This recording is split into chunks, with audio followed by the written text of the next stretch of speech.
I didn't scream. I didn't ask for help. I didn't even admit, not out loud, that something was wrong. I stayed quiet.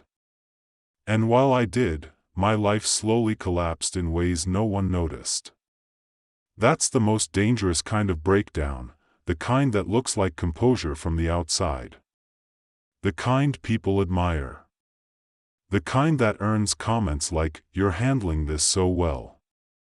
I wasn't handling anything. I was containing it. I believed silence was strength. I believed keeping things together was the same as being okay. I believed that if I didn't make my pain visible, it wouldn't become real. That belief cost me years. At first, the quiet was intentional. Strategic. I didn't want to worry anyone.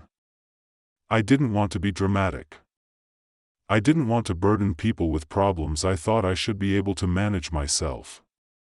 So when things started feeling wrong, deeply wrong, I told myself it was temporary. Fatigue. Stress. A phase. I told myself everyone feels this way sometimes. But sometimes became always. I woke up every day with a weight already sitting on my chest. Not panic. Not despair. Just a dull pressure that never fully lifted. I learned how to function with it. How to speak over it. How to pretend it wasn't there. I answered messages. Met deadlines. Showed up. Smiled when required. I kept my voice steady. I made jokes. I said, "I'm fine," so convincingly that eventually, people stopped asking. And that's when the silence became permanent. Inside, things were fraying. My focus shortened. My patience thinned. Joy stopped arriving naturally. Everything felt muted, like I was experiencing life through thick glass. But because nothing exploded, I assumed it didn't count as a problem. I thought breakdowns were loud. I thought you had to fall apart visibly for it to be real. So I kept quiet. The quiet spread. I stopped talking about what I wanted, because I wasn't sure anymore. I stopped expressing dissatisfaction, because it felt pointless. I stopped sharing thoughts that felt heavy, because I didn't want to hear myself say them out loud. Silence became my default response, not just to others, but to myself. I learned how to dismiss internal alarms with logic. You're just tired. You're overthinking. Others have it worse. This isn't a real problem. Those phrases became automatic. Comforting. Destructive. I didn't realize how much ground I was losing until one day I noticed something terrifyingly small. I didn't care. Not in a dramatic way. I wasn't suicidal. I wasn't hopeless. I was indifferent. Detached. Uninvested. Things that once mattered to me now felt distant. Achievements felt empty. Setbacks barely registered. I moved through days like a ghost with responsibilities.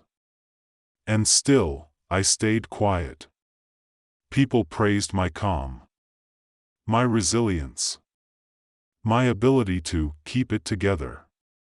They trusted me because I never made things messy. They had no idea that nothing inside me was together anymore. The truth is, silence doesn't keep things stable. It just delays collapse until it becomes internal. I wasn't falling apart outwardly. I was eroding inwardly. I lost time that way. Real time. Months that blended into years without distinction. I can't point to memories, only routines. I can't recall feelings, only obligations. I told myself I would speak up when it got worse. But worse arrived quietly. It arrived as exhaustion that sleep didn't fix. As conversations that felt distant even when intimate. As a sense that my life was moving forward without my participation. And because I had stayed quiet for so long, breaking that silence felt impossible.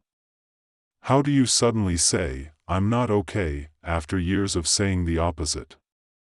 How do you explain pain that has no obvious cause and no clear beginning? So I waited. I waited for a breaking point dramatic enough to justify speaking. I didn't realize that waiting for collapse was part of the collapse itself.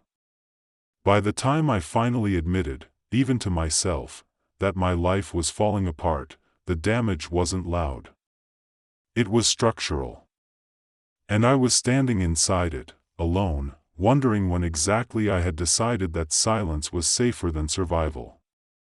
Once I realized that my life was falling apart quietly, I expected urgency to follow. Panic. Desperation. Some instinctive push to finally speak, finally act, finally break the silence. Instead, I felt trapped by it. Silence has momentum. The longer you live inside it, the heavier it becomes. It stops being a choice and turns into an identity. I wasn't just someone who stayed quiet, I was someone people expected to stay quiet. That expectation terrified me. I had trained everyone around me to believe I was fine. Capable. Stable. I had performed that version of myself so consistently that any deviation would feel like betrayal, not just to them, but to the image I had maintained for years. And I didn't know how to dismantle it without destroying everything at once. So I tried subtle signals. I became less responsive. More withdrawn. I stopped initiating conversations. I let relationships thin instead of confronting them. I hoped someone would notice, would ask the right question, would give me permission to speak. No one did. Not because they didn't care, but because I had taught them not to worry. That realization hurt more than loneliness ever could. I started to resent the very silence I had built. I felt invisible in rooms I occupied fully. Present, but not perceived. People interacted with me as if nothing had changed, while inside I felt myself slipping further away.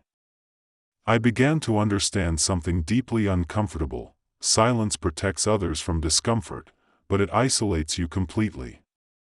I was surrounded by people and utterly alone.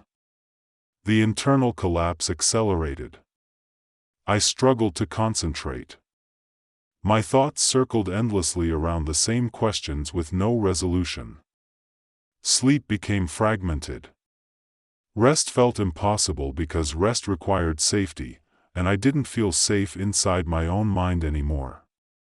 Still, I didn't speak. I told myself it was too late to start now. That explaining everything would take too long.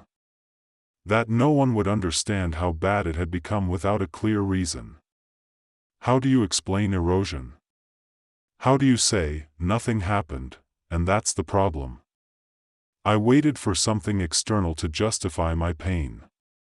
A crisis. A loss. A visible failure. Something I could point to and say, this is why. But life doesn't always provide justification. Sometimes it just watches while you disappear slowly. There were moments, late at night, early in the morning, when the pressure inside me felt unbearable. Not explosive. Suffocating. Like trying to breathe through fabric. I would sit in silence, unable to move, staring at nothing, feeling the weight of everything I hadn't said pressing inward. That was my breaking point. Not tears. Not panic. Stillness. A terrifying stillness where nothing felt reachable. I realized then that I wasn't staying quiet to be strong anymore. I was staying quiet because I was afraid. Afraid that if I spoke, everything would come undone. Afraid that if I named my pain, I would be responsible for fixing it. Afraid that if I admitted how lost I felt, I wouldn't recognize the life I was standing in anymore. But the truth was unavoidable. Everything was already undone, just invisibly. I had mistaken containment for control. I believed silence kept things from breaking. In reality, it allowed damage to spread unchecked, inward, where no one could see it, including me. I began to understand that my quiet wasn't neutral. It was active. It was shaping my life just as much as any decision I could have made out loud. By not speaking, I was choosing isolation. By not asking for help, I was choosing erosion. By not admitting pain, I was choosing to carry it alone. That realization didn't immediately give me courage. But it took something else away. My excuse. I could no longer pretend that staying quiet was harmless. I could no longer tell myself I was protecting anyone. I was simply avoiding the discomfort of being seen in pieces. The silence I had relied on for so long had turned against me. And for the first time, I understood something that frightened me deeply. If I didn't speak soon, there would be nothing left to speak from. The first time I broke the silence, my voice didn't sound like mine. It was quieter than I expected. Thinner. As if it hadn't been used in years, because it hadn't. I didn't give a speech. I didn't explain everything. I didn't even know where to start. I just said one sentence. I'm not okay. That was it. No dramatic confession. No detailed timeline of how things had fallen apart. Just a truth, finally spoken without decoration. And the moment after was terrifying. Not because of what happened, but because of what didn't. The world didn't collapse. People didn't panic. No one rejected me for being broken. The reaction was almost ordinary. Concern. Confusion. Questions. An attempt to understand. I wasn't prepared for that. I had imagined that breaking the silence would be explosive, that it would either save me instantly or destroy everything.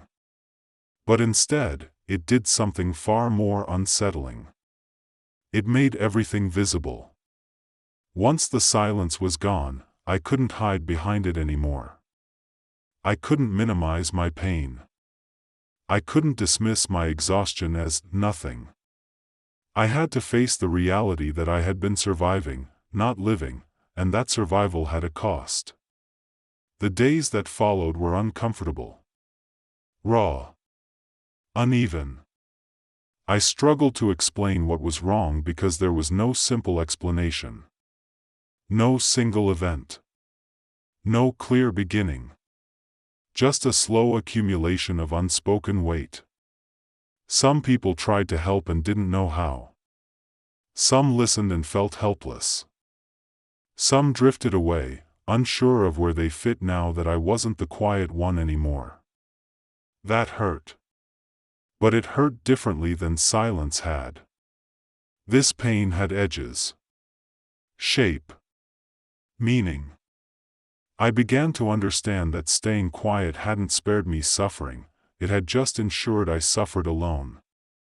Speaking didn't fix everything, but it redistributed the weight. It made my pain something that existed in the open, where it could be seen, acknowledged, and eventually worked through. I didn't recover quickly. I didn't suddenly feel hopeful or motivated or whole. Healing wasn't a straight line, it was a slow relearning of presence. I had to relearn how to notice myself. How to ask, what do I need right now? How to admit when I was overwhelmed instead of pushing through automatically. How to let discomfort exist without immediately suppressing it. That process was humbling. I realized how much of my identity had been built around endurance. Around being the one who never complained, never asked for help, never made things complicated. Letting go of that role felt like stepping into unfamiliar territory without a map. But slowly, something changed. The constant pressure in my chest began to ease, not because life became easier, but because I stopped fighting myself internally. Sleep became deeper. Thoughts became clearer. Time started to feel real again instead of slipping past unnoticed. I began to grieve the years I had lost to silence. Not angrily. Honestly. I grieved the conversations I never had. The help I never asked for. The moments when I chose quiet over connection and paid for it with isolation. But grief, unlike silence, moves. It doesn't stagnate. It passes through you and leaves space behind. I don't romanticize what came next. There were setbacks. Relapses into old habits. Moments when staying quiet felt easier than being honest. Sometimes I slipped back into containment, into minimizing, into pretending I was fine. But now I notice it. And noticing is everything. If you're listening to this and you recognize yourself, if you're holding everything together so well that no one realizes you're falling apart, I want you to hear this clearly: silence is not strength. Endurance is not healing. And keeping it together is not the same as being okay. You don't have to wait until you collapse loudly to deserve help. You don't need a dramatic reason to speak. You don't need permission to admit that something inside you is breaking. I stayed quiet while my life fell apart. And when I finally spoke, I learned something I wish I had known sooner: you don't need to fall apart to be heard. You just need to stop disappearing. I'm still rebuilding. Slowly. Imperfectly.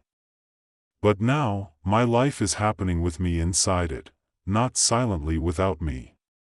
And that, after all the quiet years, feels like learning how to breathe again.